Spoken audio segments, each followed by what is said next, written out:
Hey y'all, it's Megan. If you are returning to my channel, welcome back. And if you're new, welcome aboard. So as you can see, I am not alone today. Today we are joined by Sir Willow. Yay! Yay!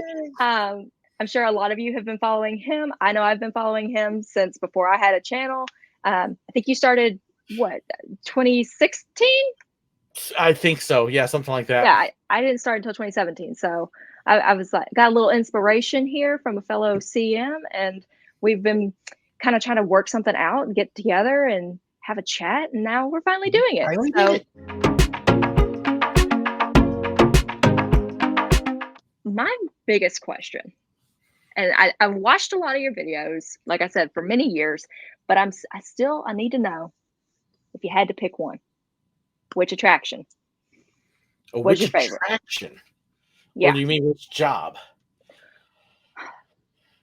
I feel like photography is like its own separate category. So Okay. we'll say which attraction was your favorite. So you know how I am with favorites.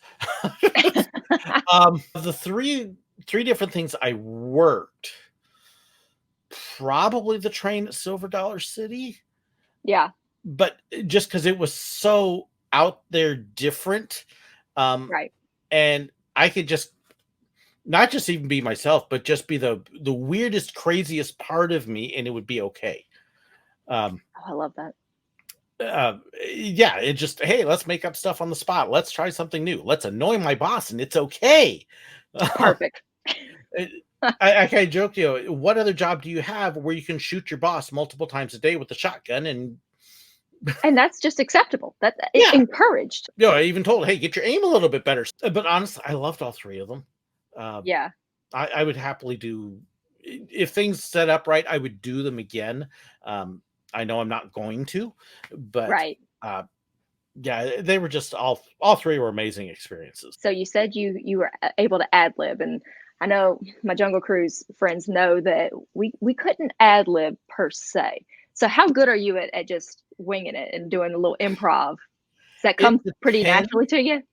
I had a couple guys, both named Kevin, um, coincidentally, who were just amazing ad libbers, and I'm much better at rolling with the flow.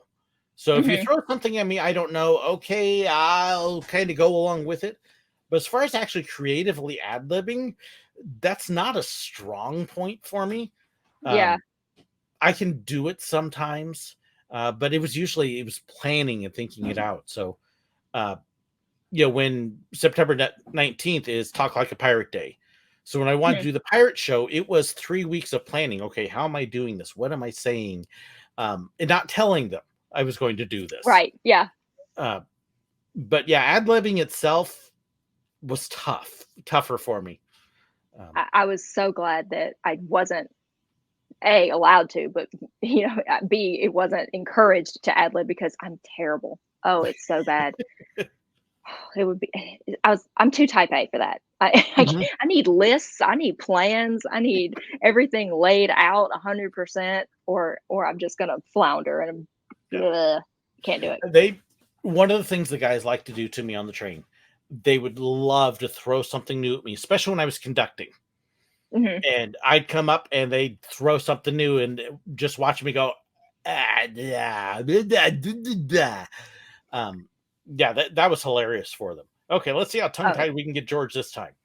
Um, we had one guy on there named Rick, was amazing at ad libbing and pulling up stuff that hadn't been used in 20 years.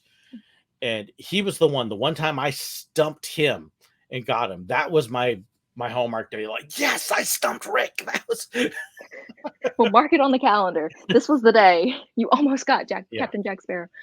So I feel like everyone has one coworker like that, where it's like they were the one that you had to match up to. Yeah. And I was never gonna match up to. It was Skipper Michael, my best friend, who had people sniff me. That was the one. I was never gonna match up to him. Tell me some of your best guest interactions. Silly, fun, Oh goodness. heartwarming. As a photographer, you basically had three pictures you were supposed to take. You had your vertical picture, your horizontal, and then you had what we called a creative. And I love trying to find creative things, usually borrowing them from what I'd seen other photographers do. But finding ones that would create a moment and Not just, okay, let me take your pictures, do this, and we're done, but creating a whole interaction with them that they would remember. I've been told about this one time on Main Street. Had this guy come up and tell me that his family was coming in. I didn't know the whole story, but he was going to surprise them and take my time with them. So I did that, and I did a nice little ta-da, everybody doing, hey, here we are. And then I started asking about this family. I said, well, is everybody here? No, we're missing one. Well, where are they? Well, they're serving in the military. This was, and so I was like, oh, well, okay. So if we're missing him, I can't do a missing man formation, but we could do a missing family member. And so I kind of split the family into two groups. And I hadn't even told the other guy, he told me he was going to do something like, how can we do this? And so I had him split up with kind of a hole in the middle. I said, okay, now we got to hold this here. So that way maybe we could Photoshop him in later. And he comes walking up and right there. So I took a couple pictures and said, so he would be standing right where, and they all looked in the middle and then saw him. And just, and I was like, thank you for letting me be a part of that. I did not expect to cry during this. Sometimes I just watch those military homecoming videos and just to have a good cry. So that's yes. Man. That was as close as I got to being part of one. Just having neat moments like that. Letting kids try new things.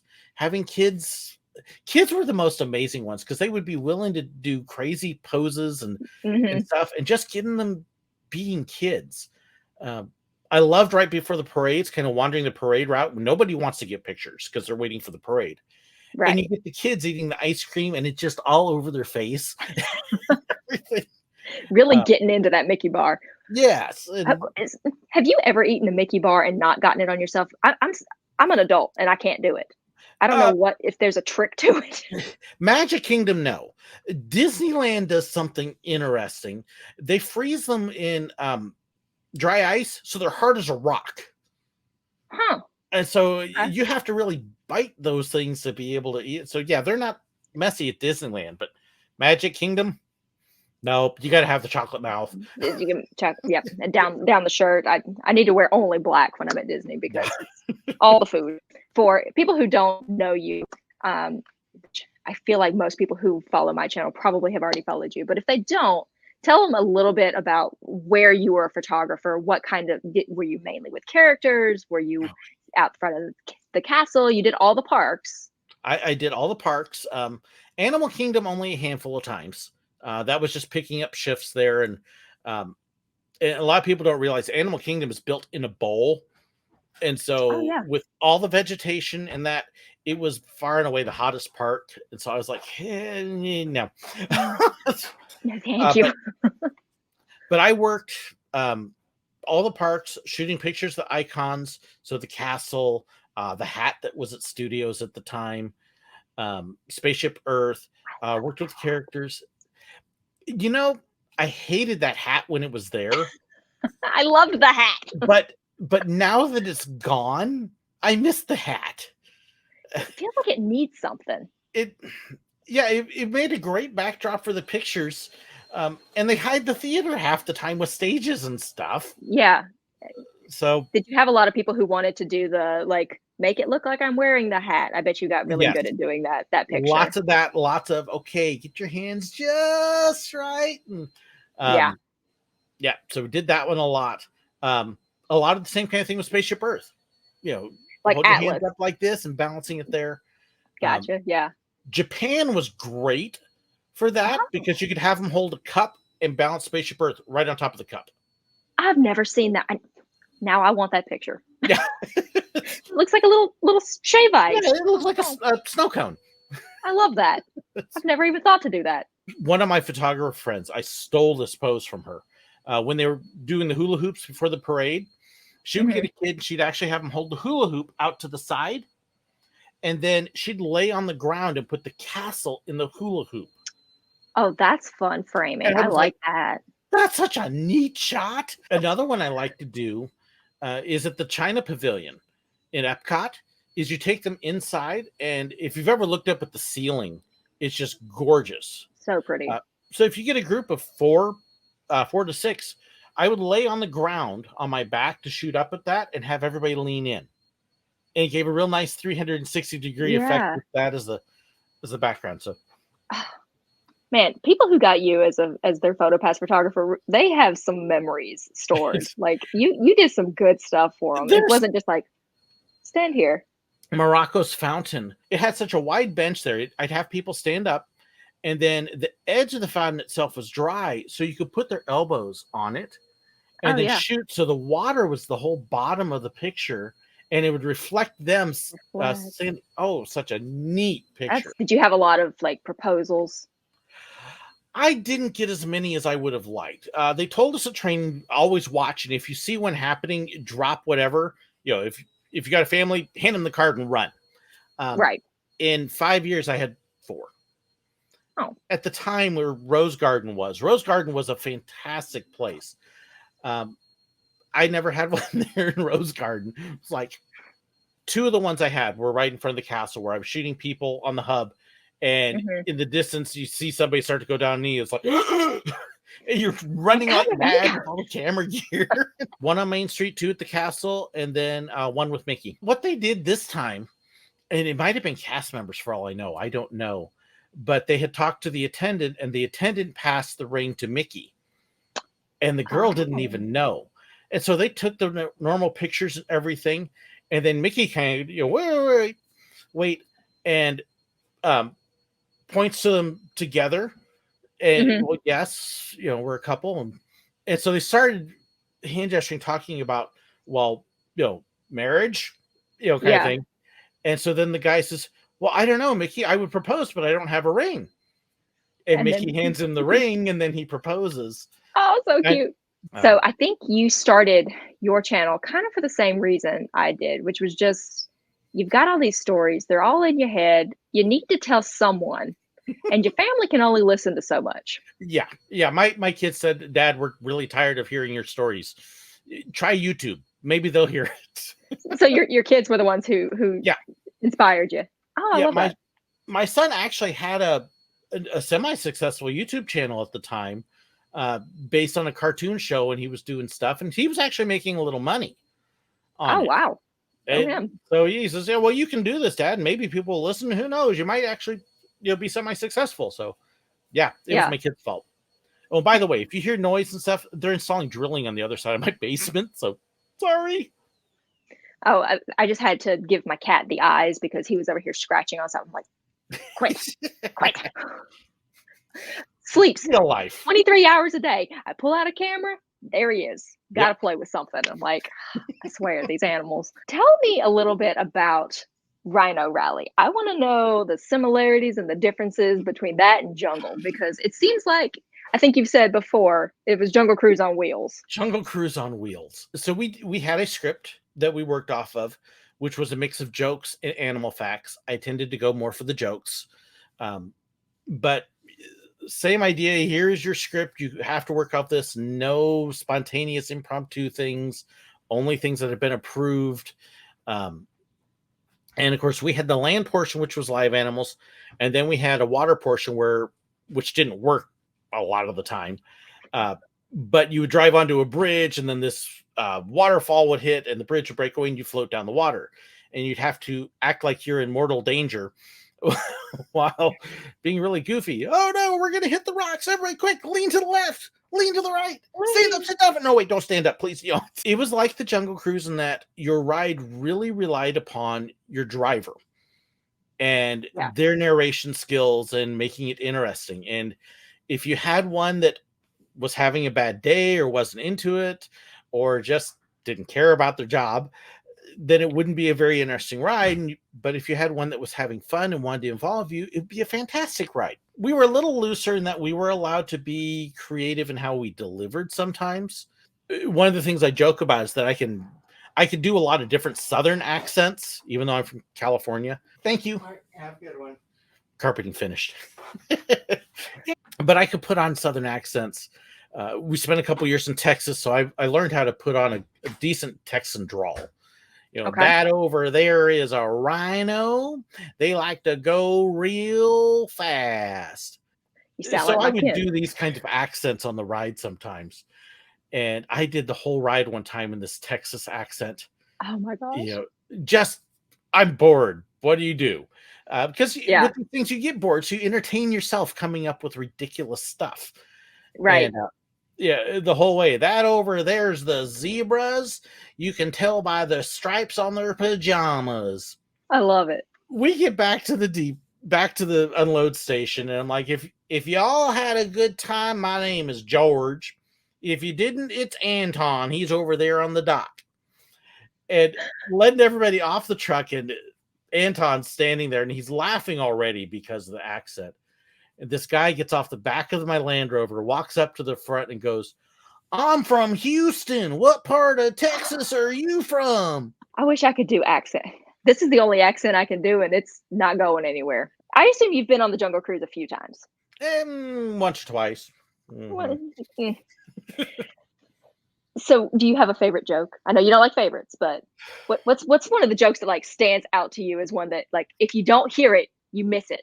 Well, of course, everybody loves the backside of water, which I feel bad for the skippers because if you don't deliver the backside of water, then why wasn't that joke? The one I like actually is the explorers. They're pinned up by the rhino. Hmm. I love that. Well, they're going to get it in the end. That was one that people would sometimes try to get away with ad-libbing a little bit, and they would say, "That's my friend a huntus on the bottom. It looks like Mm-hmm. the rhino is about to poke a huntus." Yeah. You could sometimes get away with it, sometimes not. Yeah. Actually, one of my favorite memories of it years ago, like 2002, I want to say, I was working at a conference by Disneyland, and so I booked this thing. So I have my Disneyland tickets. So every night I'd be Yeah. at Disneyland closing it out, and I closed out Jungle Cruise one time. And last ride of the night, Skipper had a long day. Those jokes were definitely not coming out the normal way, and I don't remember what he said there. And it wasn't one I was going to repeat at the time, but it was definitely out a bit. It's Disney like, After Dark, that's huh? appropriate, but it was, but So I think one last question, and then I'll let you go. But I was just curious. You've worked in so many theme parks. You worked in Busch Gardens, Silver mhm. Dollar City, Disney for a long time. Five years at Disney, Yeah, 5 years right? at Disney. Okay. So did working at these theme parks, did it make going better? Did it make it worse? Knowing the magic, does it make it It made better or it worse for you? different. I still love to go. Still love to go. It made me appreciate what the employees do. My sister thinks I'm nuts because I go to Disney still, and I'm like, characters. Uh, Exactly. we were at Disneyland a year and a half ago, right before COVID, and we'd done Oogie Boogie Bash, and I was having a ball playing with the characters. And my sister, who's a couple years younger than me, is looking at me like, "What's wrong with you?" We get to Disneyland the next day, and we're over by Alice in Wonderland and the Mad Hatter Tea Party, and Alice and the Mad Hatter walked by. And we Hmm. were about to get in line for the ride, and me and my daughter both went, Mad Hatter! And We're coming. yeah, we take off after them because Disneyland, they can walk around. Right. Yeah. And my son told me later that my sister looked at him and went, he does know they're just people in costume, doesn't he?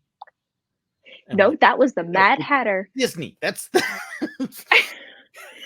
That's exactly what my mom and I did when we were at Disneyland. We saw Sully, and my mom and I both were like, "It's Sully!" And we took off. And my dad was like, "What are you doing?" My sister was little, and we were like, "Do you Mhm. want to get a picture with Sully?" And she's, "No, thanks." My mom and I are like, "Okay, we'll do it." And like I said, having been on the other side, I appreciate it so much more. And so part of it too, yes, I'm having a ball, but I also want to help them have some fun too. Um, Exactly. and so yeah, I have a good time. I love stuff like that. I love the behind the scenes, um, and I appreciate what they're doing. Hey, y'all are entertaining me and helping me have a good time. Let me return that a little bit. Which like on the train or Rhino Rally, anything where you're interacting with people, if they're interacting back and responding, it kind of feeds itself. So good. And so yeah, if I can help that happen, like I said, even when I'm on the train, a silver dollar Cecil. Okay, I know all the jokes. Uh, but hey, if I can create an interaction that helps the robbers interact and feed and then get the rest of the train into it, it's a better show for everybody. Yeah. So, Oh, best believe I am cackling on the Jungle Cruise. Even yeah. if your delivery is terrible, I am just howling at the back because I'm giving it back as much as I can because I am not going to be that person who stands up and boos you on the Jungle Cruise Yes. boat. Yeah, or sits in the back and goes, "That's not funny." Yeah, exactly. Like, smile, have fun. Like there's water there. I can kick you over to the side. And that water is nasty. Mm. Well, this has been so fun. I'm so happy that I got to chat with you. We'll definitely have to do it again sometime. Yes, definitely. So thank you so much for coming on. And if you are not subscribed to Sir Willow and you would like to be, I'm going to link all of his info down there. Make sure that you go check out his channel if you are interested in Disney stuff, Silver Dollar City, Busch Gardens. He's done them all, and he is always super fun and entertaining. You will not be upset about following along. So check that out. And I guess that's it. We'll see you guys later. Yeah, thanks for having me. Yep. Bye, y'all.